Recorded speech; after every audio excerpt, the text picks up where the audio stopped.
All right, this is going to be a longer demo than I normally do because people were asking to know what vintage wide range humbuckers, Seth Lover pickups sound like compared to the modern Fender ones. Compared to, I think the other one I've got is a Brandonwound one. I've also got the gold one back there has Novak wide range humbuckers under Jazzmaster covers. So I've got a few different ones to kind of compare to it, but I figured the easiest thing would just be to go through neck, middle, and both with all the controls at full, not messing with any of the other stuff, not messing with distortion, just to get a baseline sample of it. First off, this is a 1978 Fender Starcaster that I just got in the mail today.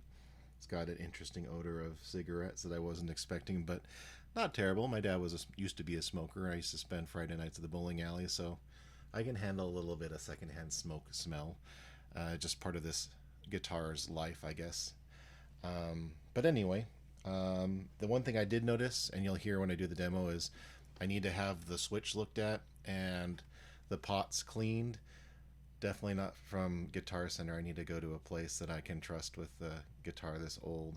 I'll have to think about it, but the switch kind of cuts in and out and the pot kind of cuts in and out, so it needs either some deoxit, which normally I would do, but in this kind of a thing where the toggle is all the way up into here and there's no back plates, I'm not entirely positive how to do that the best way and the smartest way, and I don't want to screw it up. This one I could probably get my little deoxit tube underneath there and spray it, but I'd rather just have someone who knows what they're doing work on something this old. If it wasn't one of my other ones, I don't think I would worry that much, but I kind of want to make sure this one doesn't get messed up. Alright, so right now I've got both pickups. I guess I should just do bridge, middle, and then both. Okay, bridge pickup.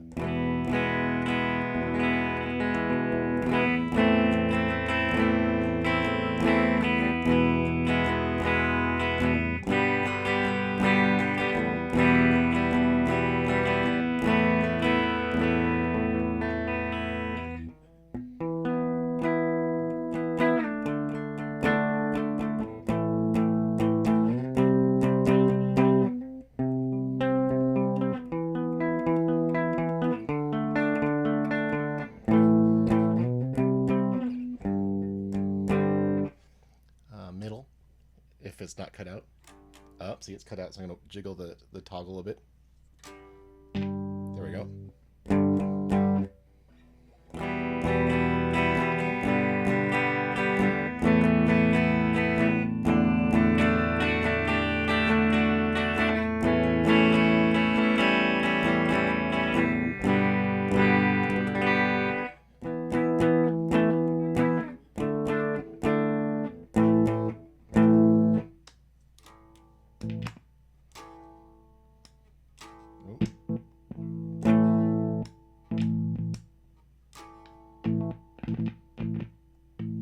Yeah, that toggle is not happy. There you go.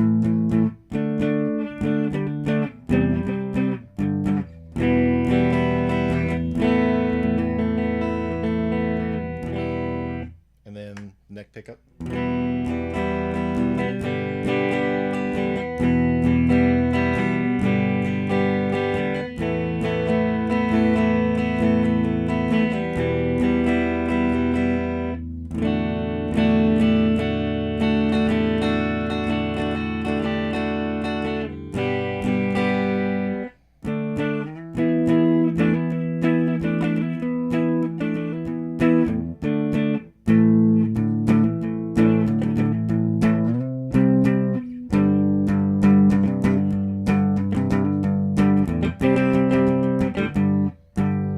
So neck, bridge, neck.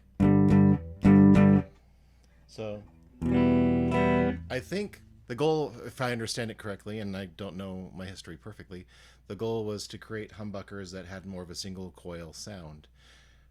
And I think that Seth Lover did a good job with that. Like, they definitely have some good single coil sounds, but they also have enough power, like a humbucker has, that I really like them. I like the sound of single coils, but I never end up liking them in person. I always end up wanting a humbucker eventually, and I've kind of settled on these wide range humbuckers. So let me switch to my, I'll do Fender's modern versions. That way it's Fender and then Fender instead of switching to other makers. I'm not positive this is in tune, so it might take me a second to just double check it. Plus this actually has a, I guess, a similar body size to my Starcaster. This is a custom deed pull body. I think he calls them guitar form. It wouldn't be fair to test the pickups with them out of tune. Sorry about that, I should have done this before. Fortunately, since this is a YouTube video, you can fast forward to when I have it in tune.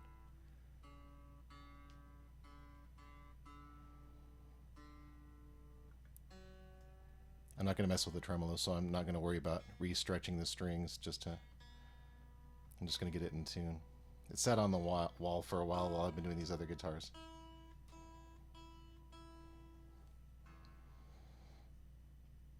Just in case I don't think I've ever recorded this guitar before. This one has 1 meg pots, Fender modern humbucker, wide range humbuckers, which are essentially just humbuckers under the wide range cover.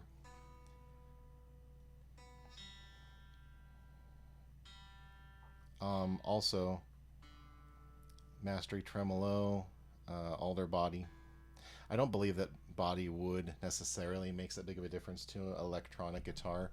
It does influence the vibrations and stuff like that, so there'll be subtle differences, but I don't believe that it's one of those deals where you got to have alder or it's going to suck, or it has to be mahogany with a maple cap to be good, or whatever. I think lots of different woods sound perfectly fine with electric guitars. Acoustic guitars, I can see that making a difference.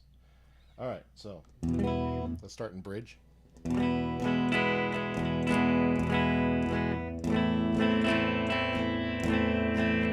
Oh, and just so it's known, I keep my pickups about the same height, so I'm not messing with... I did change the vintage one to be the same as I keep my other ones at, where the neck pickup is lower and the bridge is higher, which is pretty common. So that's not going to throw things off. They're relatively in the same spots.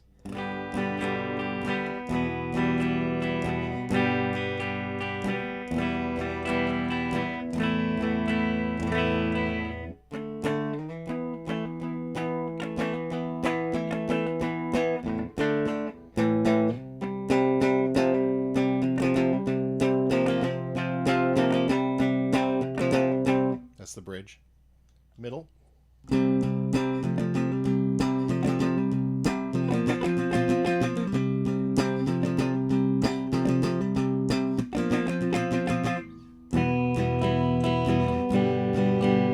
Sorry, it's a little out of tune.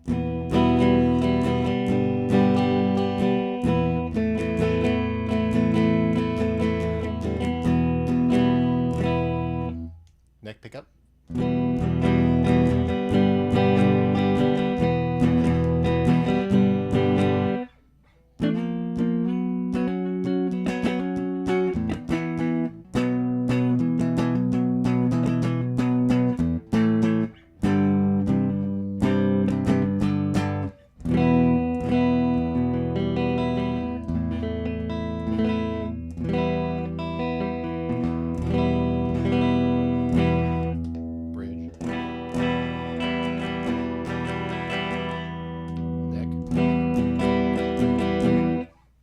In my ears, while I'm switching guitars, it sounds to me like the bridge on the modern is brighter and the neck on the modern is bassier.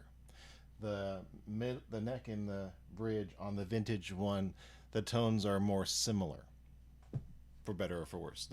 Of course, the bridge is a little bit more trebly and the neck is more bassy on the vintage, or I guess I should say original, but not hugely different. Probably like the old vintage Strats where the pickups have the same windings. The neck, middle, and bridge are all usually like around 8 something or whatever.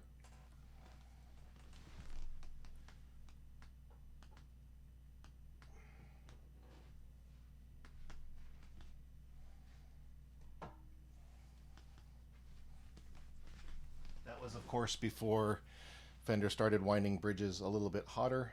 This one's probably out of tune too, so I'm going to tune this one up as best I can, kind of quick. It's actually not that badly out of tune, which tells you these standard Kluson Deluxes or Kluson tuners actually aren't so bad, right? I've had the expensive fancy hip shot ones and some locking ones that don't hold tuning very well.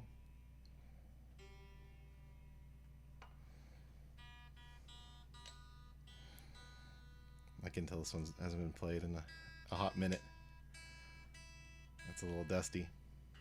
But that's how it is for me. I spend most of my time putting them together. I don't spend as much time playing them, which has made it kind of interesting getting this vintage one, because the vintage one's already together. I mean, the only thing I did was put different. It had Schaller strap locks, and I prefer Dunlop traditional strap locks versus the dual design. I used to get the dual designs, but the traditionals, I don't know if you'll be able to see it. The top of it's flat with a little bit of a beveled in. I think that they actually look more like a regular strap button than the dual design ones. And you can put a regular strap on these, but the locking ones lock, so you don't have to worry about dropping your guitar. So I put them on everything because I don't want to drop anything. Even a $20 pawn shop guitar, I don't want to drop it. That G string does not want to be in tune. Okay, sorry. So these are Novak wide range humbuckers. They're under Jazzmaster covers, but underneath the covers, they're wide range humbucker pickups. They just put the covers over the top of them and put the holes in. So we'll see how close his is. This is the bridge.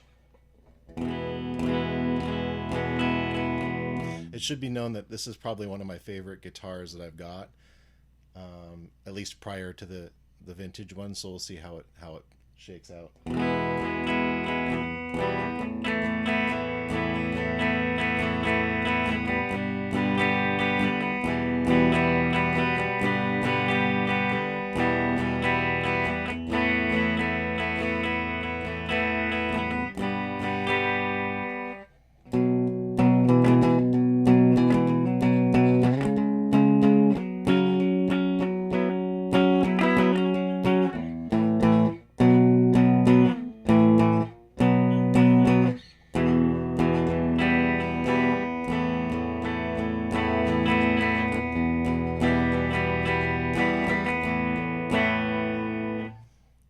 Middle, so both pickups.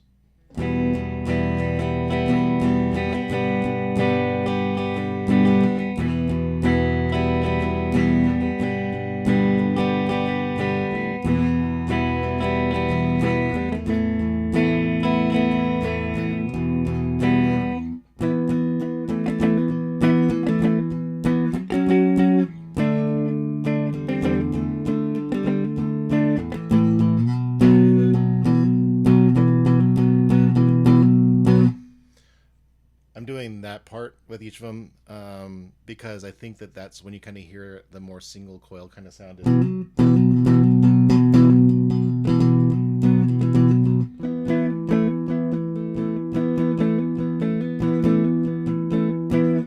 Versus open chords. I don't know that you hear it as much. Neck pickup.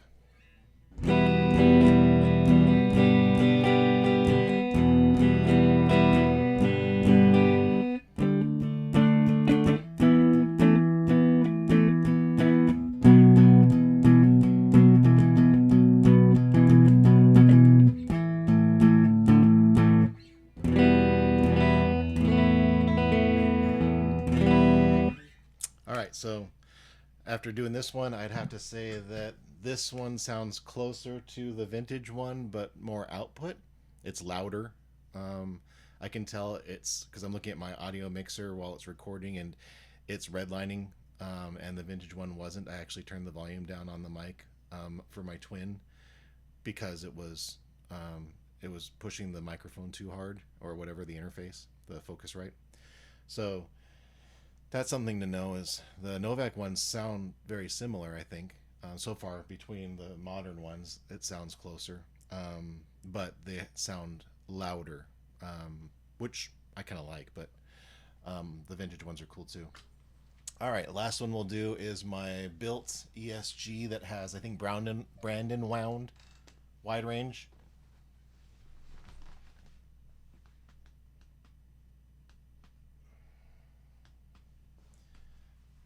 They have a different kind of magnet than vintage ones, of course, because the reissue of the CU and IFE pickup magnet pull pieces didn't resurge until fairly recently. I think he used like Alnico 2 or something like that, I forget. But he tried to use the magnets and the wire to try to get it as close to vintage sounding and construction as possible. It has the wider bobbins. The modern Fenders have a normal humbucker sized bobbin versus wide ranges are wider. The cover just hides it on the modern ones. These ones are supposed to actually have the correct actual copies of the bobbins from the vintage ones. I don't know if I would imagine that Novaks have the wider bobbins, because I know that he rebuilds vintage ones and turns modern ones into vintage spec. Let me tune this one up again. While I'm tuning this one up, this is a built ESG with a flame sassafras body.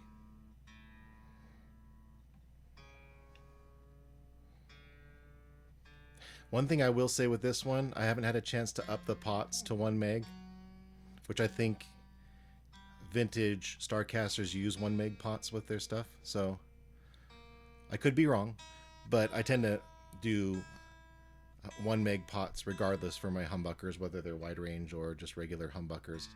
I like the way they sound better. They sound more open. I know that's a stupid audio word that people will say, but when you've played them both ways,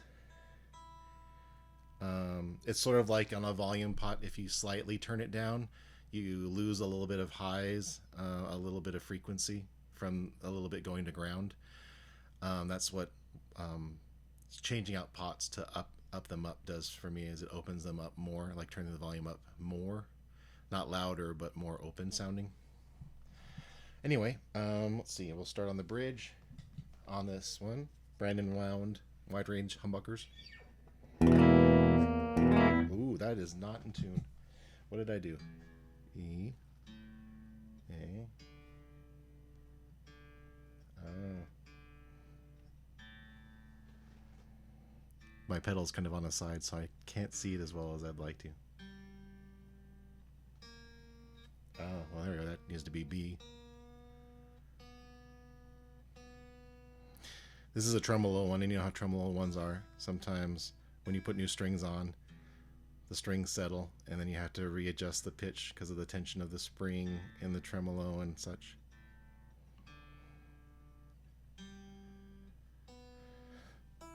Okay, that should be good. Let's try that again. Yeah.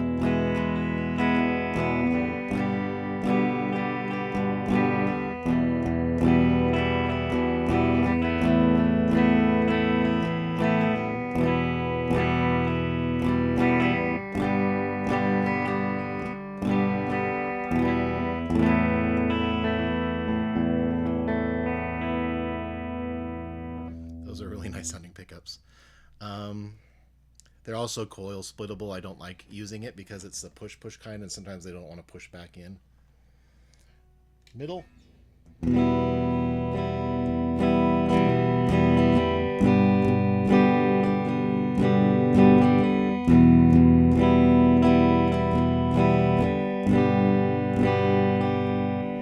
Oh, I forgot to do that part with the bridge.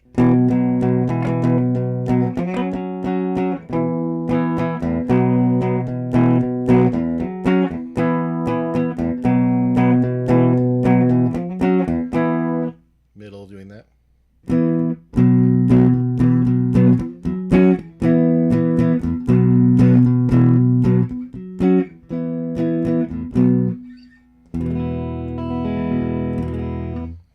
Very good sounding pickups.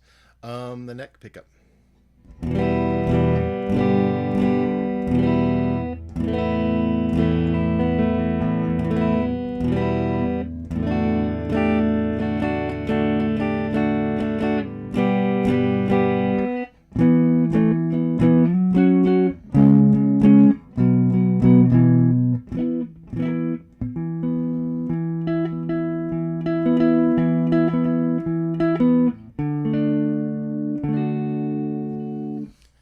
These are really nice sounding pickups. They are hotter than the vintage ones. Like, I can tell. I'm hoping he didn't distort, and I'm not going to redo this video to try to undistort it. On the low strings especially, it wants to push it into the reds on my interface. So I guess to wrap it up, I'll switch back to the vintage one. I say out of all the ones I tried that are mimicking the vintage one, I like these Brandonwound wounds the best. Although the Novak ones are really similar too. There's just something. I think that this one has more mids. I don't know. You'll maybe have a different opinion, and that's just off the cuff from listening to it right now. Let me switch back to the Starcaster, vintage Starcaster. Put the sassafras one back.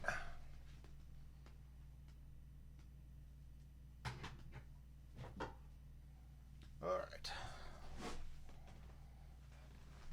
Probably would help if it didn't have that toggle issue that I had to keep messing around with. Let me double check and make sure it's in tune. These tuners work, I mean, well, they're stock ones. The only thing is, I think I should put new strings on this. I don't know when they were last replaced. And I also don't know what gauge they are. I like to use Diodaro EXL 115s, which are 11 gauge, for pretty much everything. All right, let's try a bridge. Hopefully it's not cut out.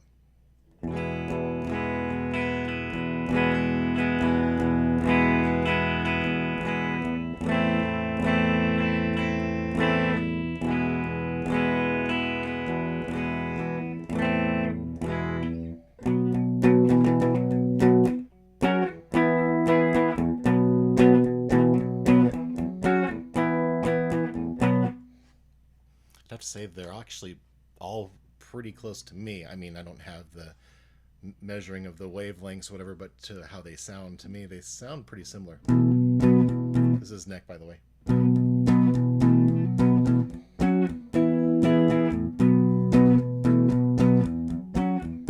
Except the vintage ones, I can strum hard, and it's not redlining my interface. So like I said, I'm pretty sure that these have a lower output. Could just be because they're so old. I mean, this is from 78, so it's technically a year older than I am.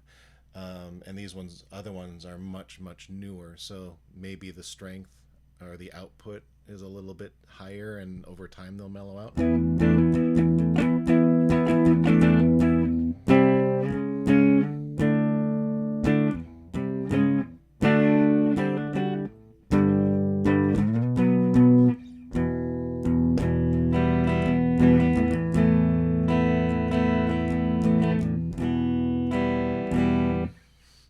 It's tough to say. I think that the vintage ones have more even output across the strings. On the other ones, the lowest strings, like I was saying, tend to overdrive. And they don't on the vintage ones. So the volume for each string seems to be about the same on the vintage one. And it's not my playing, because I was having to deliberately try to play softer on all of the other ones so that it wouldn't redline my microphone. So the vintage ones, you can strum harder all the way across.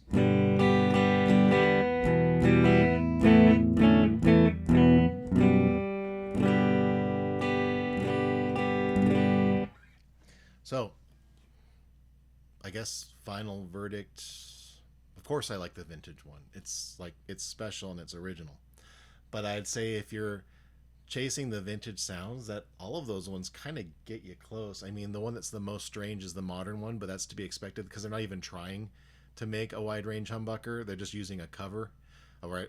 It's a normal humbucker with a wide range cover.